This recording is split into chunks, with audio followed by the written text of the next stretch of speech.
No, not my grandson.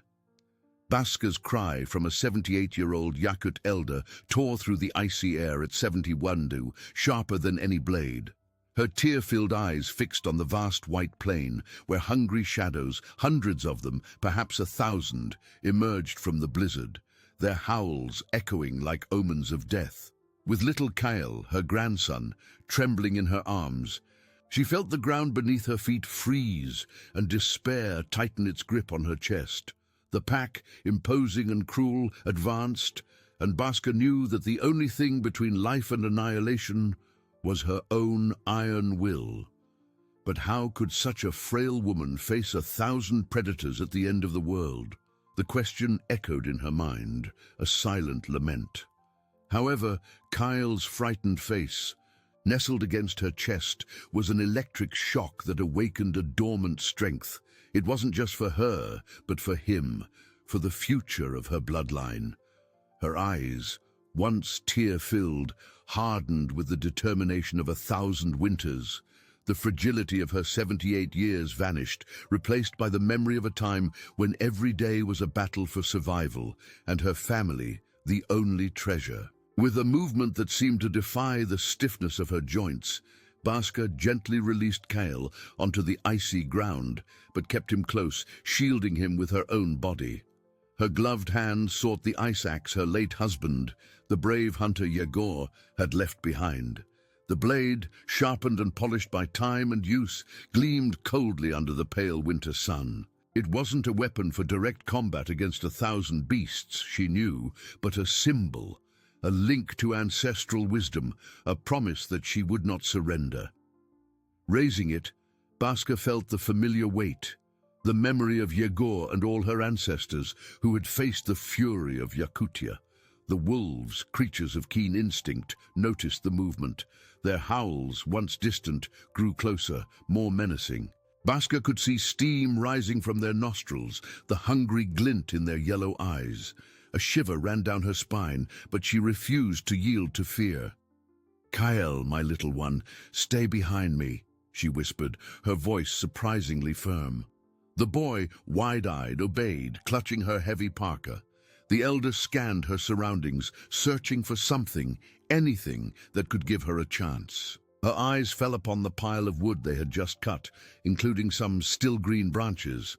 An idea, ancient as the icy mountains, ignited in her mind. "Fire, my child. Fire is life," she always used to say. But not an ordinary fire. With speed and surprising agility for her age, Baska grabbed a handful of green branches and, using a piece of flint she always carried, began to rub it against a piece of dry moss. Sparks flew, and soon a small flame flickered. Carefully she fed it, placing the green branches on top. Dense, acrid smoke began to rise, spreading quickly through the icy air. It wasn't the smell of meat, but of something strange, irritating. The wolves just a few meters away hesitated. Some coughed, stepping back. The smoke formed a visual and olfactory barrier, confusing the predators. Baska seized the opportunity. With a deep breath, she let out a howl, not a howl of fear, but a deep, guttural sound, imitating the wolves themselves, yet with a different cadence, a tone that seemed to echo the vastness of the tundra and the ancestry of her people. The effect was immediate and surprising.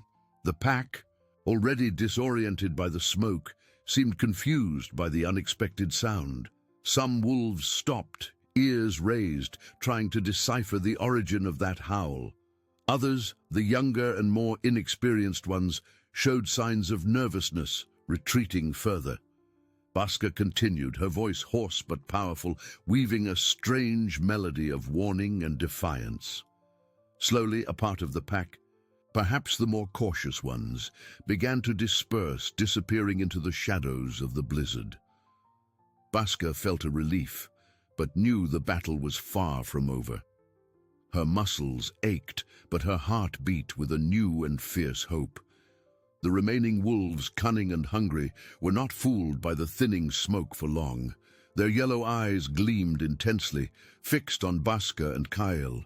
The elder clutched the ice axe, feeling its familiar weight, but her 78 years weighed like mountains of ice on her shoulders. Every muscle ached, every breath was a challenge in the 70 air. Kyle, nestled behind her, let out a muffled whimper, and Bhaskar felt his tiny body tremble. Despair threatened to engulf her, but the image of her grandson's innocent face was a shield, an inexhaustible source of strength. She could not fail. Time was running out. The small fire she had lit was a fragile point of light in the icy vastness. Bhaskar needed a bigger fire, one that would roar and instill fear. She turned to Kyle, her eyes meeting his, filled with a childlike trust that both tore at her heart and strengthened her. "My little one, do you remember what Grandpa Yegor taught you about fire?" Her voice was an urgent yet firm whisper. Kyle nodded wide-eyed. "When I create an opening, you must light the bigger fire we prepared. Use everything you have. Quickly, my love." She pointed to the pile of dry firewood they had collected, a few meters away. The task was immense for a boy, brave Kale. The wolves tightened their circle. One of them, the largest and darkest, stepped forward, teeth bared, a low growl escaping its throat. Bhaskar felt adrenaline surge through her veins. With a cry of defiance and despair that seemed to come from a forgotten time, she lunged forward, not directly at the wolf, but towards it, raising Yegor's axe in the air. It wasn't to wound, but an audacious distraction, an unexpected move from an elder who seemed frail. The wolf, caught off guard by the woman's audacity, recoiled a step, hesitant. It was a split-second opening. "Now, Kyle! Now!" Bhaskar cried, keeping her eyes fixed on the wolves, her body tense. Kyle, with a courage that surpassed his young age, ran to the pile of firewood. With small hands trembling from the cold, but driven by a vital urgency, he took a piece of kindling Bhaskar had prepared, and with a spark from the flint, touched fire to the dry wood. In seconds, the flames licked the firewood, grew, roared, fed by the icy wind. The orange glow and intense heat exploded across the frozen landscape, a flaming barrier between grandmother and grandson and the predators. The wolves, who so feared fire, recoiled in panic. Their howls, once menacing, transformed into laments of frustration and fear. In a matter of moments, the remaining pack dispersed, vanishing into the blizzard as quickly as it had appeared. Bhaskar fell to her knees in the snow, the axe slipping from her numb hands. Her entire body trembled, exhausted, but a wave of relief flooded her soul. Kyle ran to her, hugging her tightly, tears streaming down his frozen face. "Grandma, Grandma," he sobbed. Bhaskar held him close, feeling the boy's warmth, the scent of life. With their last remaining strength, the elder and her grandson stood up. The fire crackled behind them, a beacon of hope in the impending darkness. Exhausted but victorious, they began the long walk back to the village. Each step was a battle against fatigue and cold, but the image of the fire and the certainty of being together propelled them. Upon their arrival, the villagers, who had lost hope, rushed to meet them, their eyes filled with awe and admiration. Bhaskar, with her act of bravery and unconditional love, became more than an elder. She became a living legend, a testament to the inextinguishable human resilience in the face of nature's most brutal challenges. The villagers' embrace was a balm for Bhaskar's wounded soul. Calloused hands and faces marked by the cold reached out, seeking to absorb the elder's unwavering strength. Her eyes, once filled with dread, now radiated awe and gratitude. Kyle, clinging to his grandmother, felt safe, the human warmth of the village enveloping him like a soft blanket. Bhaskar, however, felt the weight of her 78 years. Fatigue was a dense fog. Adrenaline drained away, leaving her weak and staggering. Her knees trembled, the cold penetrated her garments. But Kale's smile, the security in her arms, was the flame that kept her standing.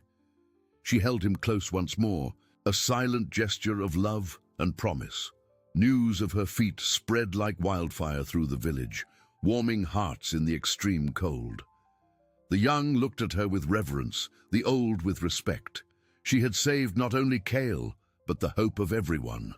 That act of bravery, of ancestral cunning, reaffirmed the belief that even against the wild nature, the human spirit could prevail. Baska, a figure of wisdom, now bore the mantle of a heroine. But behind the heroine's gaze, Baska felt the shadow of what she had faced. The hungry eyes of the wolves, the growl, the biting cold, all etched in her memory. At night, in her small yurt, while Kyle slept beside her, she tossed and turned, restless. The silence of the tundra, once a comfort, now seemed filled with the ghostly howls of the pack. A pang of fear, suppressed, began to infiltrate her heart. The following days were for recovery and silent celebration. The village women prepared warm teas and nourishing broths for Baska, caring for her with tenderness. Kyle wouldn't leave her side, his childlike eyes following his grandmother, fearing she might disappear. He was her guardian now, and the bond between them, already strong, had become unbreakable, forged in the fire and ice of their ordeal. Kale recounted and re-recounted the story, his eyes shining, transforming reality into an epic tale for the other boys. Baska listened, a tired smile on her lips. She knew the story would become part of the village folklore, a reminder of the people's strength. But the responsibility weighed heavily. To be a legend meant to be an example, a beacon. And she, a woman of 78, felt the fragility of her flesh. How would she maintain this image? How would she continue to protect Kale and the village if nature decided to test them again? The village, in turn, began to reorganize. The scarcity of game, the original reason for the wolves' appearance, was still a real threat. Baska's act had averted immediate danger, but it hadn't solved the root of the problem. The hunters, previously disheartened, now felt reinvigorated by the elders' courage.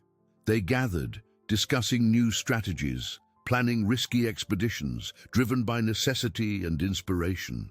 The human connection, the sense of community, had been rekindled, stronger than ever. The triumph was not just individual, but collective. Baska watched, sitting at the entrance of her yurt, her wrinkled face reflecting the pale light of the winter sun. She saw the determination in the men's eyes, the hope in the women's. She knew her act had been a catalyst, a reminder that life in Yakutia demanded daily courage and resilience. And though fear still whispered in her heart, the sight of her united village, of Kale playing in the snow, filled her with a new and silent strength. The battle was over, but the journey of life in the icy vastness continued, and she was ready to face whatever came, one day at a time, with ancestral wisdom and love for her grandson as her guides.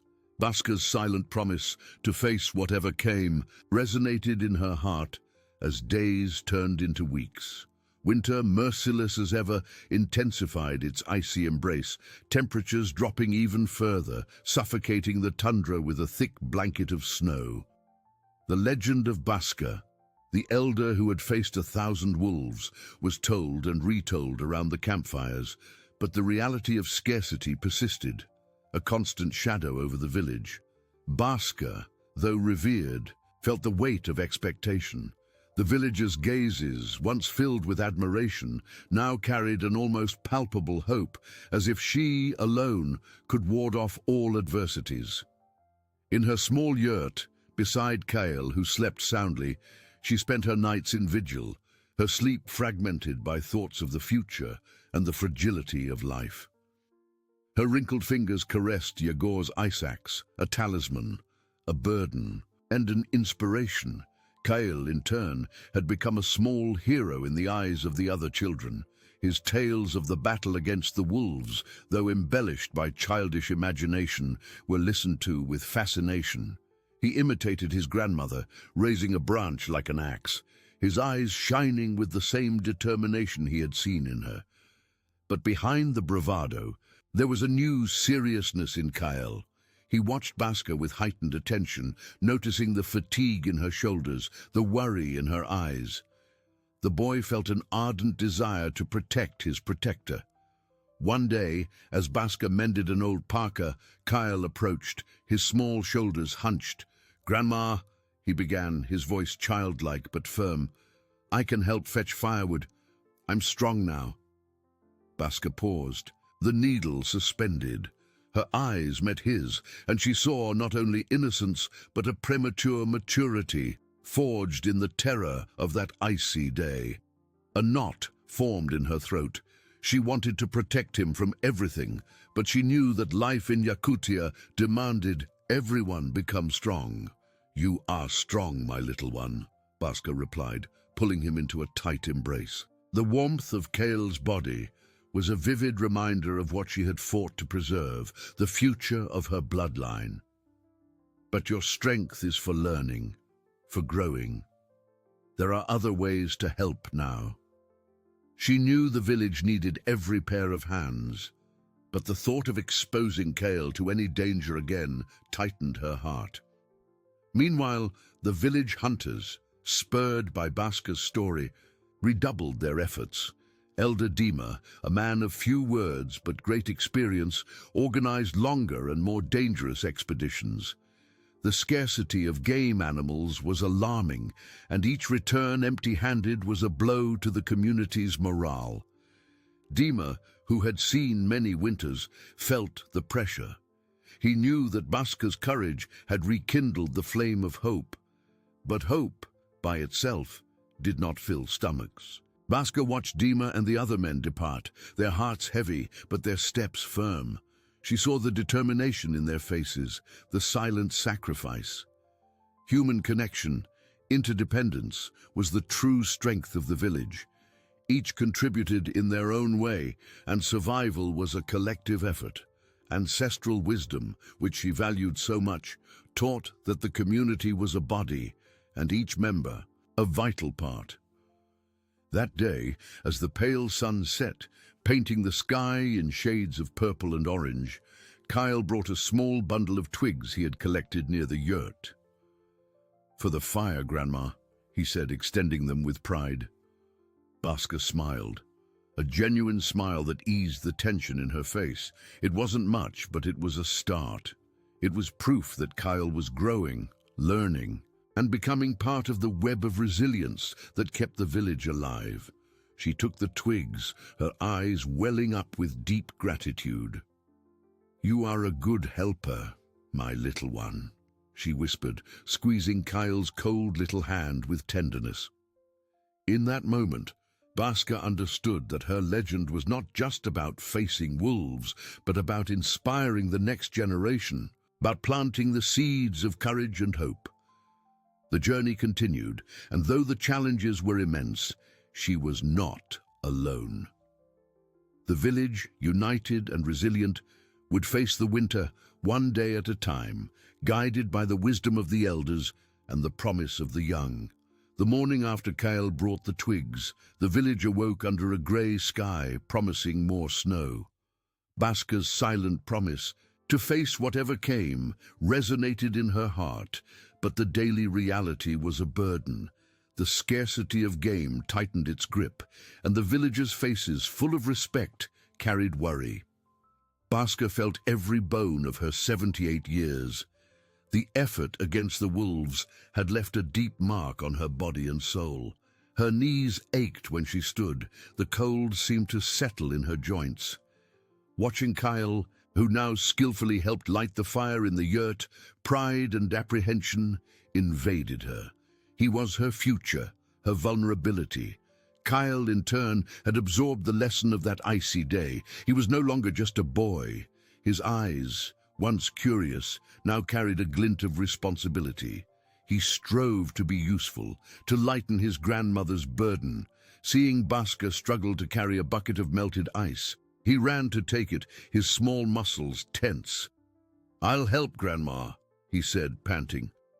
Baska watched him, a knot in her throat. That simple act was a testament to the strength she had awakened in him.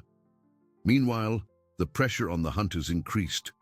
Elder Dima, His white beard flecked with ice gathered the men. Hunting maps, drawn in the snow, showed reindeer migration areas. But this winter was different. The ice was thicker, the snow deeper, and the animals seemed to have vanished. "We need to go further," Dima declared, his voice hoarse. The others nodded, their gazes grim. With each day without fresh meat, the village weakened. Baska, sitting at the entrance of her yurt, watched the preparations. She saw the determination, but also the veiled fear in the men's eyes. She knew that Yakutia did not forgive weakness. The legend she had become was a beacon, but also an expectation. She felt the weight of being the hope, the one who saved everyone. But how could a 78-year-old woman continue to be the savior? Her ancestral wisdom was a treasure, but her body was a traitor. A young woman, Ayla, whom Baska had helped deliver years ago, brought her a warm herbal tea. Her eyes, full of affection and respect, met Baska's. "The elder is our strength," Ayla whispered, squeezing Baska's wrinkled hand. The elder smiled, a faint but grateful smile. Human connection, the network of support, was what kept them standing. That day, Dima and the hunters departed, their figures becoming small dots in the vast whiteness. Baska followed them with her gaze until they disappeared. A shiver, not just from the cold but from uncertainty, ran down her spine. Kyle came and nestled beside her. "Will they bring food, Grandma?" he asked, his voice small. Baska hugged him, feeling the warmth of his body. "They will do their best, my little one, and we will do ours," she replied, her voice firm, though her heart was heavy. She knew that the true battle was not against the wolves or the cold, but against discouragement, the idea of giving up. Resilience was not a single act, but a daily choice, a commitment to life.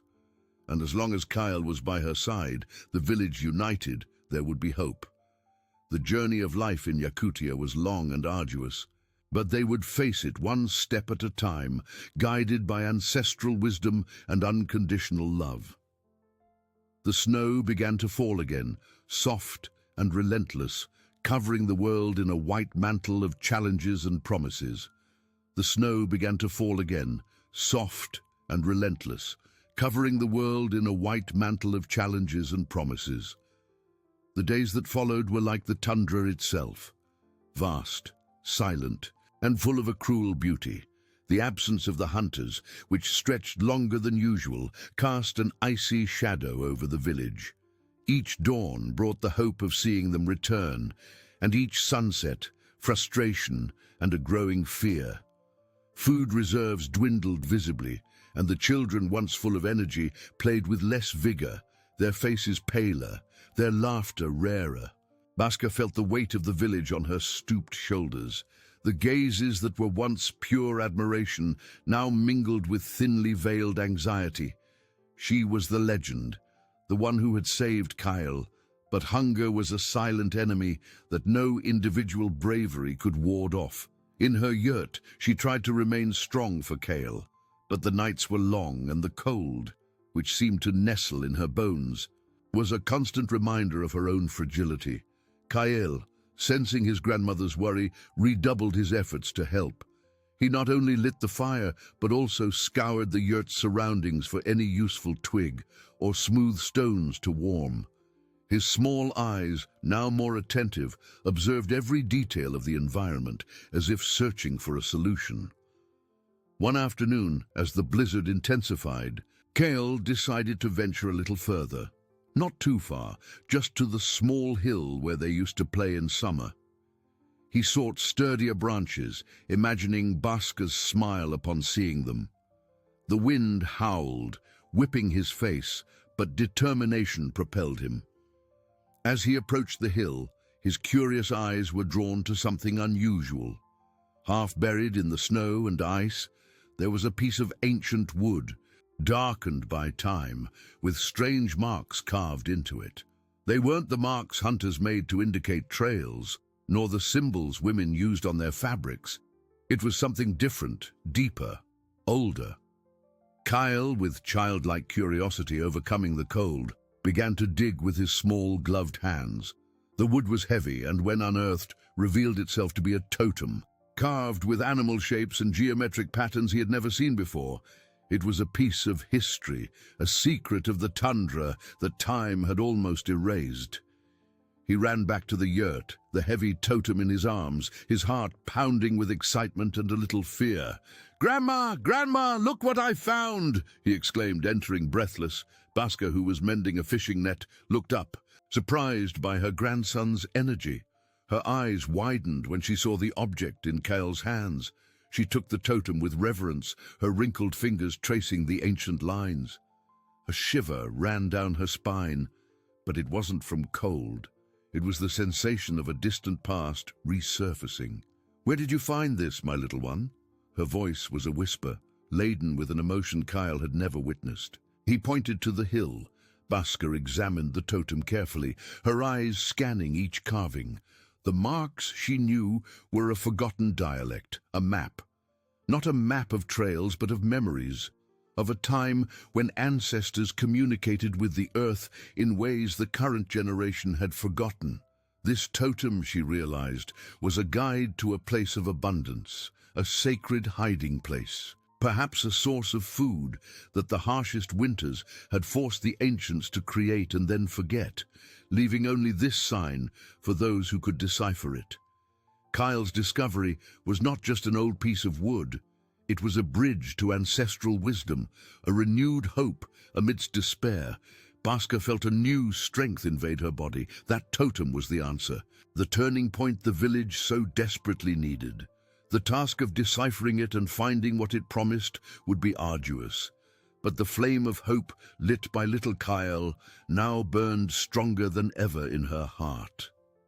Baska felt the weight of the totem in her wrinkled hands, not just the weight of the ancient icy wood, but the weight of the immense responsibility it carried. Her eyes, which had witnessed the fury of so many winters and the fragility of life, now fixed on the mysterious carvings, trying to unravel the secrets of a nearly forgotten time. Kyle, with his small, expectant face, watched his grandmother, sensing the silent gravity of the moment. "What is it, Grandma? Is it a treasure that will bring us food?" he asked, his voice childlike, but laden with a hope that broke Baska's heart. Baska pulled him into a tight embrace, the totem between them, feeling the warmth of the boy's body. "It's more than a treasure, my little one. It's a voice from the past, a promise." She knew she couldn't keep that discovery to herself, nor the burden it represented. The entire village needed hope, a clear direction to ward off the deepening shadow of hunger with each passing day. With the totem firmly secured in her arms, she left the yurt, Kyle by her side, and walked with firm steps towards the central campfire, where some villagers were warming themselves, their faces etched with worry. Ayla, the young woman Baska had helped deliver years ago, was the first to notice the elder's serious expression and the unusual object in her hands. Her eyes, previously dulled by fatigue, gleamed with curiosity. "Elder Baska, what is that? What did Kyle find?" she asked, her voice soft. Baska raised the totem for all to see, the flickering firelight dancing over the ancient carvings. A deep silence fell over the small group. The villagers' eyes, previously focused on the flames that barely warmed the air, now fixed on the dark wood, some with evident skepticism, others with a glimmer of curiosity and a pang of hope. "Kyle found this near the hill," Baska began, her voice clear and firm, despite the weariness that weighed on her shoulders. "I believe, with all my heart, that it is a map, a guide left by our ancestors to a place of abundance." A murmur of voices ran through the group, like the icy wind over the tundra. Some shook their heads, disbelieving, despair already rooted in their hearts. "An old piece of wood, Elder. Our ancestors are long gone, and with them, their secrets," said a man, his voice hoarse and laden with resignation. Bhaskar felt the sting of collective doubt, but she was not swayed. She traced one of the most prominent symbols with her wrinkled finger, feeling the rough texture of the wood. This symbol. I saw it in my grandmother's dreams when I was just a girl.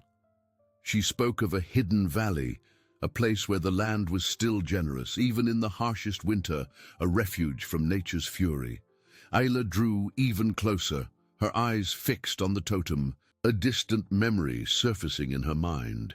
My grandmother also told stories of a hidden valley, Elder, a place where the spirits of the hunt gathered and where life never died out, even under the ice. The mention of the hidden valley brought a glimmer of hope to the eyes of some, a flame that seemed to have been extinguished.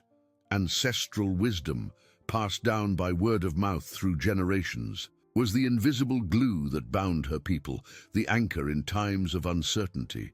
Bhaskar felt the energy of hope rekindle, not just within her, but in those around her. We need to decipher this together. Each of us might have a piece of the puzzle, a memory, a song. She summoned the elders and the oldest women of the village, whose memories were the community's most precious history books. That night, Bhaskar's yurt became the center of a collective effort, a sanctuary of wisdom. By the flickering firelight, they examined the totem, each sharing fragments of ancient legends and songs that seemed to connect to the mysterious carvings. Kyle, sitting near his grandmother, listened with reverent attention, feeling himself part of something grand, a link between the past and the future. The task was monumental, almost impossible. The dialect was nearly forgotten, the clues subtle and enigmatic. But with each story told, each memory shared, a new line of the ancestral map was revealed. Bhaskar, with her sharp memory and deep connection to the past, was the key. She interpreted the patterns as frozen rivers, the animal shapes as constellations guiding the way, the lines as mountains and valleys. Hope, once a flickering torch in the heart of the village, now burned with renewed intensity. The community, united in purpose, was about to embark on a new journey, not of escape, but of discovery, guided by the wisdom of their ancestors and the unwavering courage of an elder and her grandson.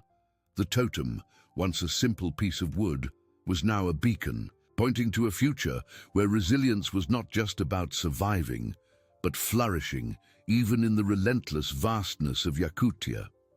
Bhaskar's yurt, once a refuge of silence and reflection, now buzzed with the contained energy of hope and uncertainty. Each night, under the flickering firelight, the elders and oldest women of the village gathered, their wrinkled faces illuminated by the flame, their voices mingling in a chorus of memories and whispers. The totem, placed in the center, was the epicenter of their attention. Bhaskar, at 78 years old, felt the weight of every word, of every gaze that turned to her. Her fingers, often trembling from cold and fatigue, traced the carvings, searching for connections, for clues that could unlock the path to the hidden valley. Ayla, with her young mind and her reverence for the elder, was an invaluable help. She wrote down fragments of stories, descriptions of natural landmarks that the elders remembered from lullabies and campfire tales. "My grandmother spoke of a river that weeps ice," Ayla whispered, pointing to a carving that seemed to represent a winding waterway, "and of trees that embrace the sky, or with branches extending like arms." Bhaskar nodded, her eyes fixed on the totem. Those poetic descriptions were the key, the language of nature her ancestors used. Kyle, sitting near his grandmother, absorbed every word. He didn't understand everything, but he felt the importance of the moment. His eyes, once full of innocence, now carried the seriousness of one who understood that the future of his family and his village depended on those conversations. He observed the fatigue in Bhaskar's shoulders, the way she rubbed her temples when an enigma seemed insoluble. The desire to protect her, to lighten her burden, grew in his small heart. While hope rekindled in Bhaskar's yurt, the reality outside remained brutal. The hunters had still not returned. The silence of the tundra, once merely vast, now seemed menacing. Elder Dima and his men had promised to return in 5 days, but a week had already passed. Food reserves were dangerously low, and the village felt the grip of hunger. Murmurs of despair began to spread again, like a silent blizzard threatening to extinguish the flame of hope. Baska knew they couldn't wait for the hunters.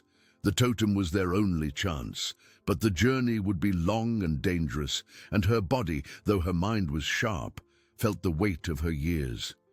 She looked at Kyle, at Ayla, at the hopeful and tired faces around her. The responsibility was immense. "We need to prepare," she declared one night, her voice firmer than her soul felt. "We cannot wait any longer. The hidden valley is our only hope." The decision was met with a mixture of relief and apprehension. Some villagers, exhausted by waiting and hunger, saw Baska's proposal as a last resort, a chance for salvation. Others, more skeptical, feared the elder was leading them to a mirage, to the end of their strength in the relentless vastness. But Baska's voice, laden with the authority of one who had faced 1,000 wolves, silenced the loudest doubts.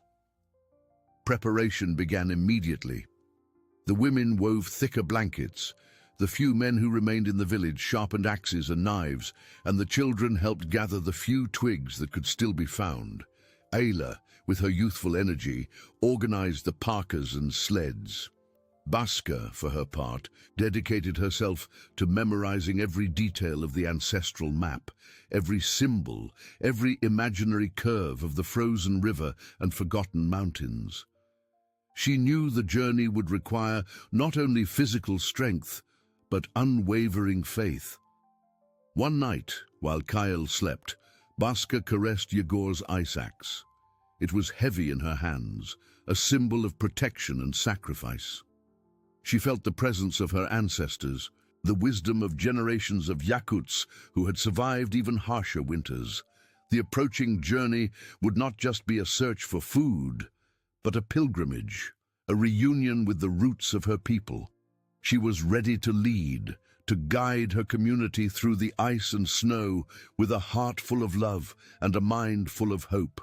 The hidden valley awaited, and with it the promise of a new dawn for the village. The morning of departure arrived, bringing with it a cold even more biting than usual, as if Yakutia itself were testing the villagers' determination.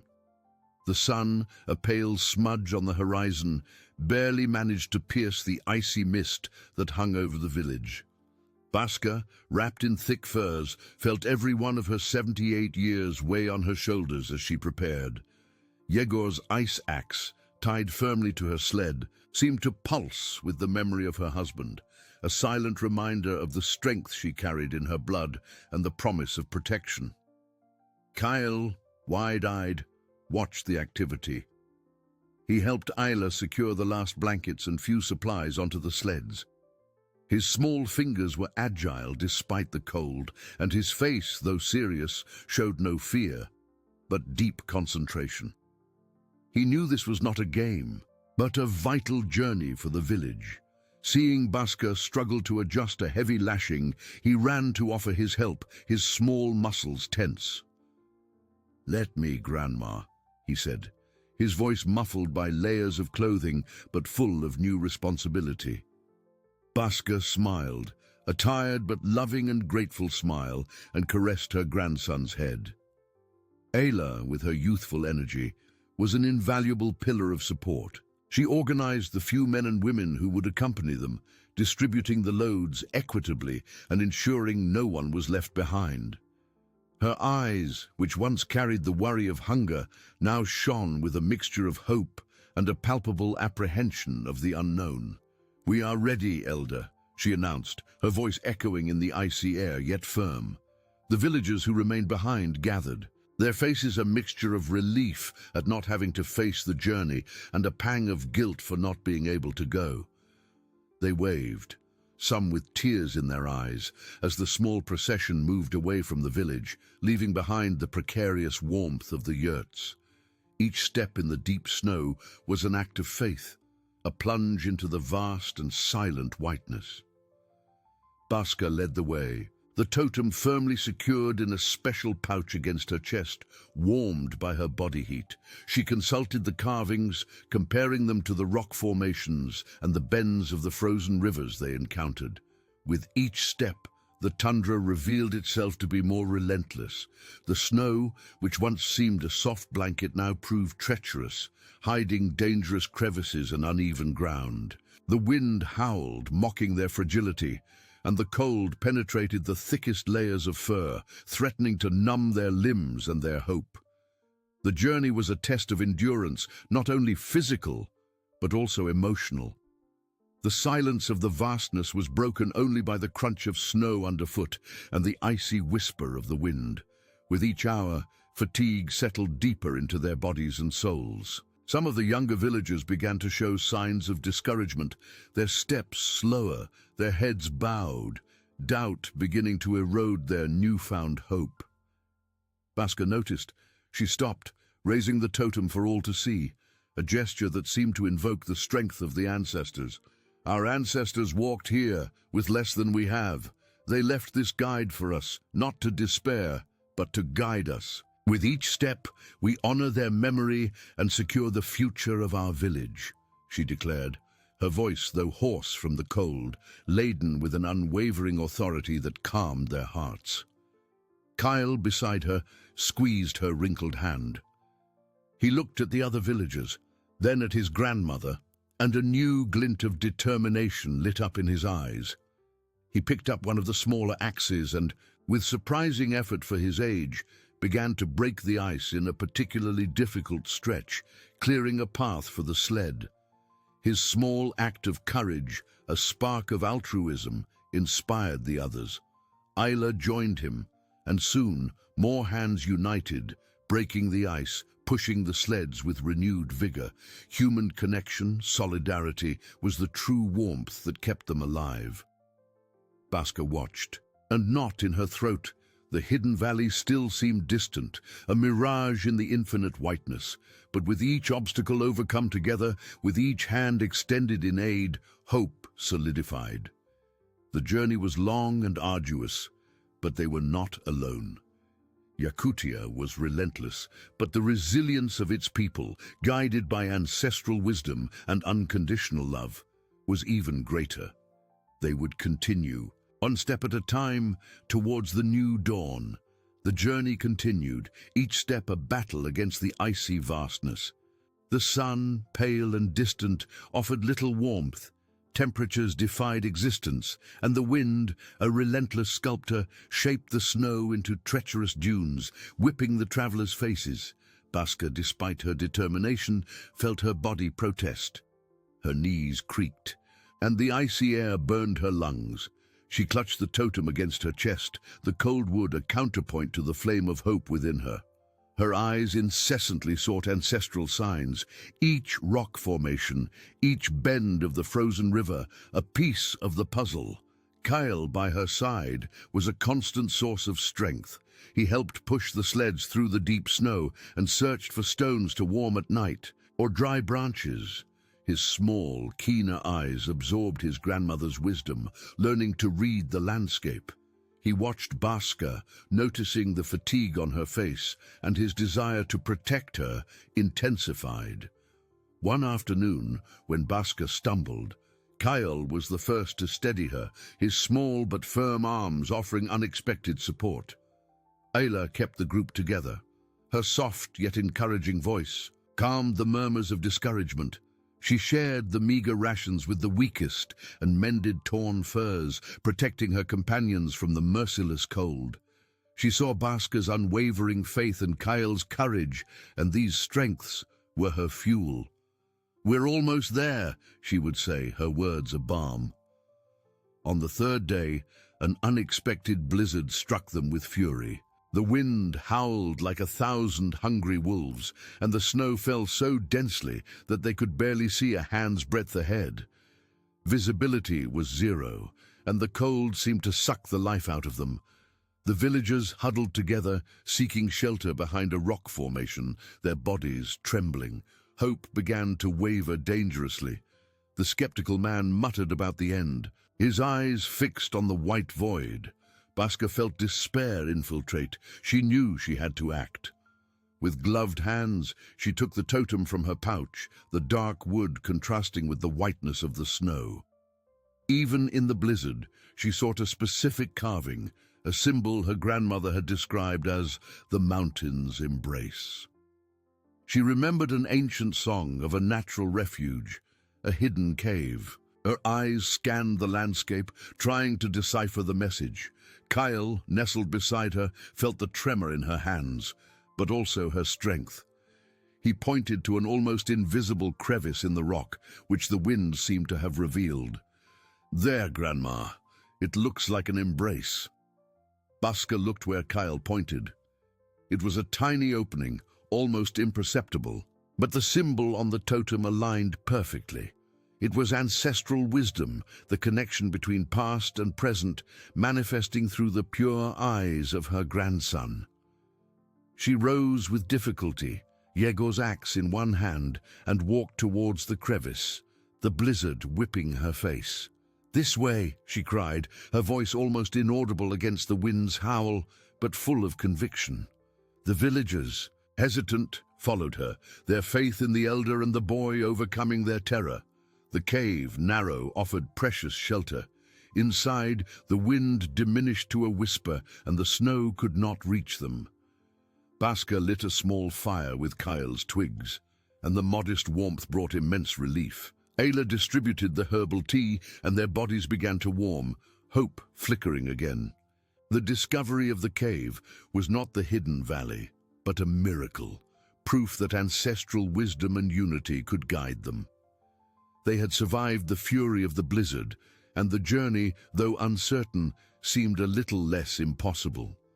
Baska looked at Kyle, who slept exhausted beside her, his face serene in the firelight. The totem, resting safely, seemed to smile. The morning after the blizzard brought an air of renewal, despite the biting cold that seemed to have deepened even further. The sun, a pale promise in the sky, tried to break through the cloud cover, casting a faint light over the freshly covered, untouched snowscape. Baska, waking in the cave, felt the weight of the night and exhaustion in every muscle. But the sight of Kale sleeping serenely beside her, warmed by the dying fire, brought a wave of warmth to her heart. The totem, safe in her pouch, seemed to vibrate with the energy of the ancestors. Ayla was already up, rekindling the fire and preparing herbal tea, her movements silent and efficient. The other villagers, though still marked by the fear of the previous night, felt a palpable relief. The discovery of the cave had rekindled faith in the elder and the wisdom she carried. As they left the refuge, the landscape proved even more treacherous. Fresh snow hid the terrain, making each step uncertain. The wind, though less furious, still whispered threats, and the cold penetrated the thickest garments. Baska felt the urgency. The totem indicated they were close, but proximity brought with it a sense of imminent danger. She guided the group with unwavering determination, her wrinkled eyes sweeping the horizon, searching for the signs the ancestral map promised. Kyle, with his youthful energy, helped clear the path, his small arms working tirelessly with a smaller axe to break the ice crusts. He watched his grandmother, noticing the tension in her shoulders, the way she gripped Yegor's axe in moments of doubt. Ayla, always attentive, noticed a change in animal behavior. The silence of the tundra, once merely vast, now seemed charged with an abnormal stillness. No birds, no small rodents. A sense of apprehension began to spread among the villagers. "Elder, the air feels different," Ayla whispered, her eyes scanning the landscape with a premonition. Baska nodded, her gaze fixed on a line of twisted trees that stood out in the distance, one of the totem's landmarks. "We are arriving," she replied, her voice low, almost a whisper. But the proximity of the hidden valley seemed to have awakened something in the icy vastness. Suddenly, Kale, who was a little ahead, pointed to the horizon with a muffled cry. "Grandma, look!" Baska looked up and her heart froze. On the horizon line, where the snow met the pale sky, a dark mass began to move. It was not a mirage, it was a surging mass, a sea of fur and hungry eyes. The pack, 1,000 wolves, perhaps more, driven by extreme scarcity, by the biting cold of 71 degrees, emerged like a living shadow of Yakutia itself. Their howls, once distant, now tore through the air, a terrifying chorus that froze the blood in their veins. The ground trembled beneath their feet. Panic threatened to engulf the group. Some villagers screamed, others fell to their knees, despair etched on their faces. Ayla, pale, grabbed Baska's arm. "Elder, what will we do?" Flight was impossible. Baska felt Kyle's small body tremble beside her. Her eyes, which had seen nature's fury so many times, now shone with a mixture of terror and an unwavering courage that seemed to rise from the depths of her soul. She pulled Kyle into a tight embrace, feeling the boy's warmth against her chest, and with her other hand raised Yeager's ice axe. It was heavy, but in her wrinkled hands it seemed an extension of her own will. "No time for fear," she cried, her voice, though hoarse, reverberating with ancestral strength. "Our ancestors gave us wisdom for moments like this." She pointed to a pile of green wood they had collected, thinking of night fires. "Ayla, light this wood. We need dense smoke, quickly." Ayla, shocked but driven by the elder's authority, ran to the wood, her hands trembling as she tried to start a fire with the few remaining embers. Baska, with Kyle firmly secured in her arms, turned to the advancing pack, her eyes fixed on the predators. She took a deep breath, and then from her throat emerged a howl, not a cry of fear, but a primal, deep, guttural sound that seemed to imitate and challenge the wolves themselves, a distraction tactic passed down through generations. The wolves for an instant hesitated, confused by the unexpected sound. The green smoke began to rise, dense and acrid, spreading through the icy air. Some wolves, disoriented and bothered by the smoke irritating their eyes and nostrils, began to move away, their colossal formation breaking. But the bolder, hungrier ones continued to advance, their eyes gleaming with cruel intelligence. They approached dangerously, the scent of human flesh in the air. Baska felt her heart quicken, but she did not retreat. She knew she needed more time, a bigger fire. With Yegor's axe in hand, she looked at Kyle, her eyes conveying a silent message of love and urgency. "Kyle, my little one, you can light the bigger fire. I will give you an opening." And with the last remnant of her strength, the 78-year-old elder Baska lunged at one of the closest wolves, an act of unwavering courage, a potential sacrifice, all to protect her grandson and her village. Baska's impact against the wolf was not one of fury, but of a calculated maneuver, a silent cry of, "They shall not pass." She did not seek to wound, but to disorient. Yegor's axe, raised like a shield, did not strike flesh, but the icy air, creating a menacing blur that made the lead wolf recoil for an instant, surprised by the small elder's audacity.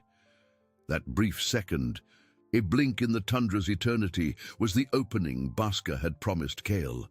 "Now, my son, the fire!" she cried, her voice hoarse but laden with an urgency that pierced the boy's fear. Kyle, his heart pounding erratically in his chest, saw his grandmother struggle not in despair, but in a desperate dance of protection. His small eyes, once filled with terror, now burned with the flame of determination. He remembered Baska's lessons, the importance of fire, the warmth that drove away shadows. With trembling but steady hands, he took the embers Ayla had managed to keep alive and carefully placed them on the larger pile of dry twigs they had prepared for the night fire. The wind, once an enemy, now became an ally, fanning the flames with an icy breath. A crackle, another, and then a soft roar. The fire, small at first, began to grow, licking the dry wood with ravenous eagerness. The smoke, once green and suffocating, now turned white and warm, rising like a pillar of hope against the grey sky. The orange light danced on the snow, painting the landscape with colors of life. The wolves, who had regrouped for a new attack, hesitated again. Fire, to them, was a mystery, an uncontrollable force. The heat, the glow, the smell of smoke, all of it was strange and menacing. The howls ceased, replaced by growls of uncertainty. One by one, the closest predators began to retreat, their eyes fixed on the growing flame.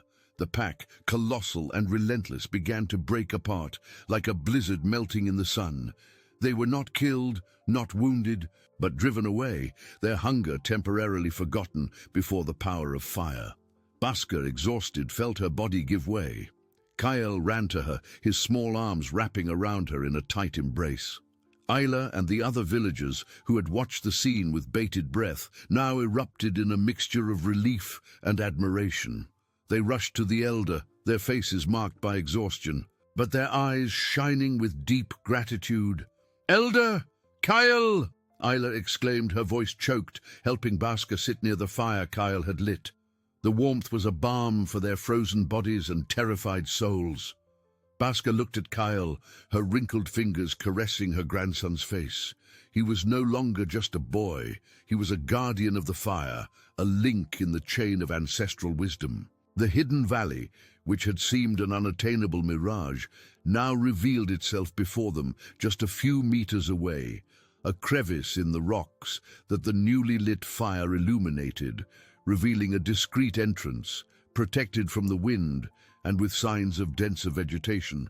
The totem, which Baska still held firmly, seemed to vibrate in her hands. The ancestral message had been deciphered. The journey completed, they had arrived. The villagers, with tears in their eyes, entered the hidden valley, guided by the firelight and renewed hope. It was not a paradise, but a refuge, a place where life could flourish again. There was more wood, a stream that didn't completely freeze, and even tracks of small animals. Hunger would not disappear immediately, but the imminent threat had been overcome.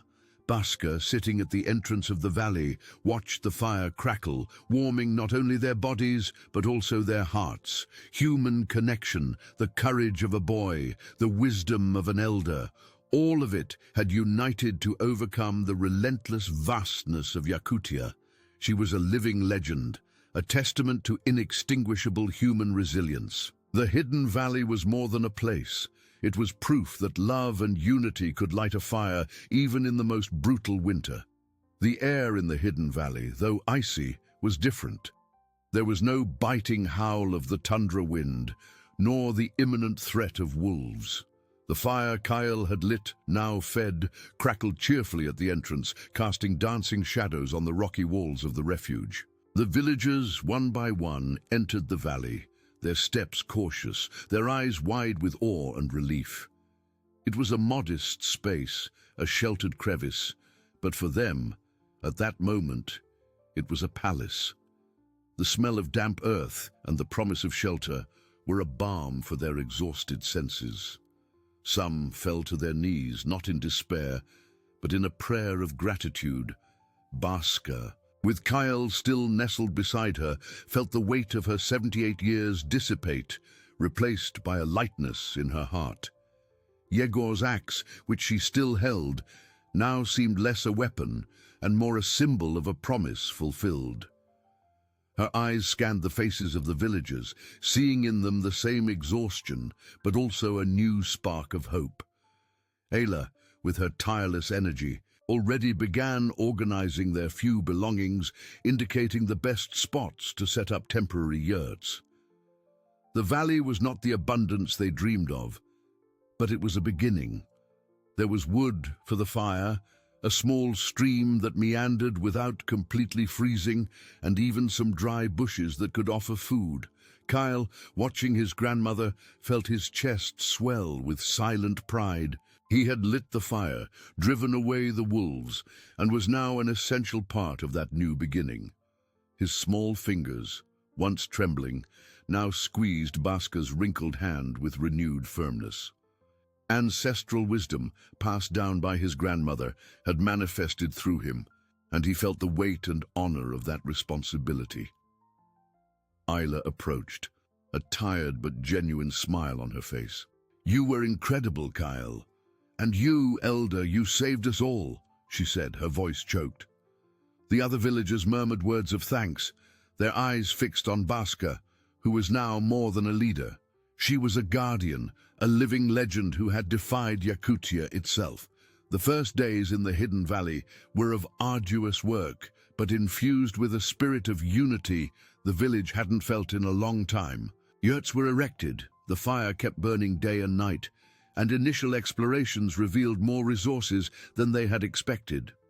Hunger was still a constant companion, but now there was certainty that they could survive, hunt more successfully, gather what the land offered. With each small victory, a handful of frozen berries, a small animal caught, hope solidified.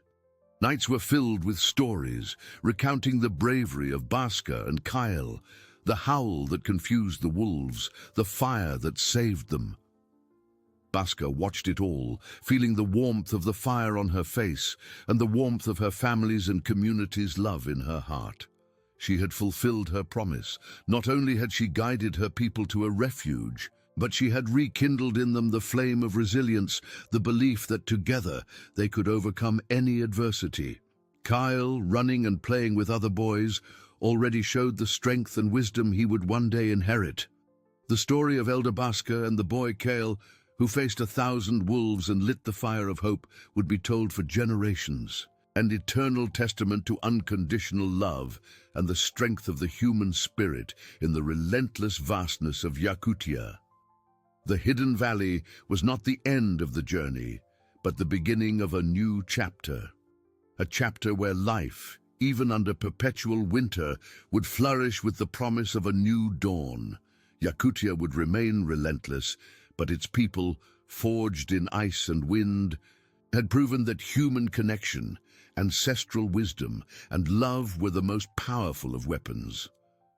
Baska, sitting, watched the horizon, Yegor's axe resting beside her. The pale sun began to tint the sky with shades of pink and gold, a reminder that, even after the darkest night, day would always come, bringing with it the inextinguishable hope of life. The sun, now higher, painted the sky with a palette of soft colors, and Baska felt the warmth, faint but present, on her wrinkled face. Yegor's axe, resting beside her, was a silent reminder of the battle fought and the victory achieved. Life in the Hidden Valley began to take shape, a mosaic of hope and arduous work. Days turned into weeks, and with each dawn, the village was reborn a little stronger. The yurts, once temporary, were now more robust, built with wood the valley offered, and furs the hunters, more confident and successful, brought back from their expeditions.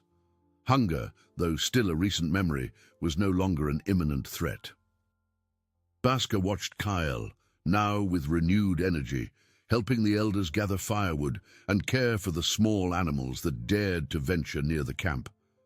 His eyes, once filled with terrified innocence, now shone with the flame of responsibility and learning.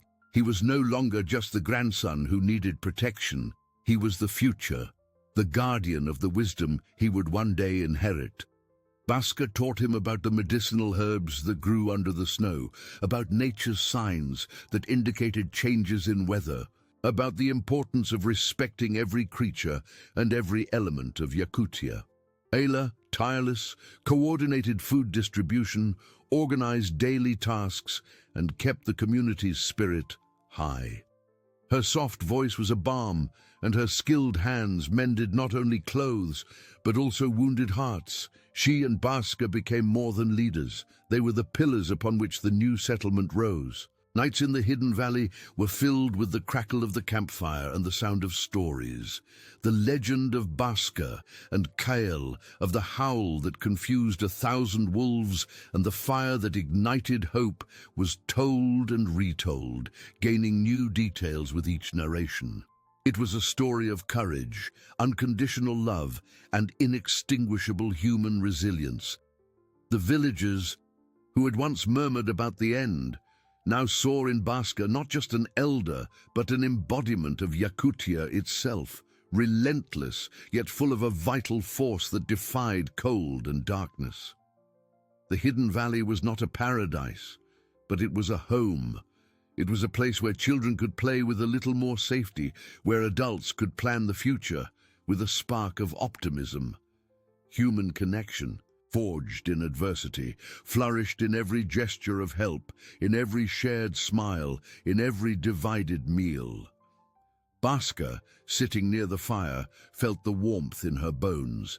She watched Kale, who, alongside Ayla, taught the younger children to tie small knots, an essential skill for life in the tundra. Yegor's legacy, her husband, was not just in the axe she wielded, but in the strength he had instilled in her, in the wisdom she now passed on. Life in Yakutia continued to be a constant challenge, but the people had learned that true strength lay not in individual resistance, but in unity, sharing, and mutual belief. The hidden valley became a symbol, not of escape, but of a new foundation, built upon the bedrock of ancestral wisdom and unwavering love. Baska knew that the journey had no end, only new beginnings. With each passing winter, with each spring that brought the thaw, the story would repeat itself, not as a burden, but as a reminder of humanity's capacity to flourish even in the harshest conditions.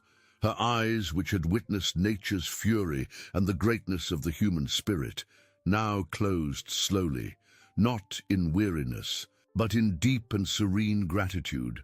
Hope, like the sun of Yakutia, pale but persistent, would continue to guide her people through the icy vastness forever.